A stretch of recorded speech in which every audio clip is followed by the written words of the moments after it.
एका घोरपडीमुळे सिंहगड जिंकला गेला असं इतिहास सांगतो. पण खरंच हे शक्य होतं का? 1670ची ती काळोखी रात्र. कोंडाणा किल्ल्यावर मुघलांचा मजबूत ताबा होता.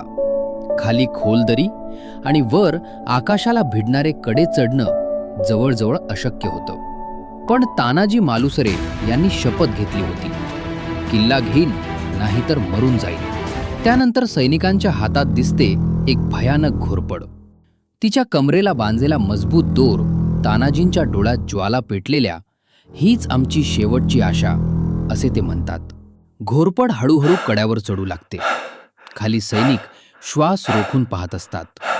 एक चूक झाली असती तर सगळं संपलं असतं.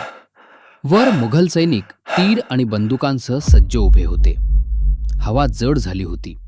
तानाजींच्या हातात तलवार घट्ट पकडलेली. जर दोर तुटला असता तर मराठ्यांचा इतिहास तिथेच संपला असता. पण अचानक घोरपड वर पोचते. दोर घट्ट होतो आणि तानाजी पहिले कडा चढतात. त्यांच्या मागोमाग मराठा सैनिक. अंधारात तलवारी चमकू लागतात आणि सिंहगडावर रणसंग्राम पेटतो. खरंच घोरपडीच्या सहाय्याने कडा चढला गेला होता की ती फक्त लोककथा होती, हे आजही रहस्य आहे. पण एक सत्य कायम आहे.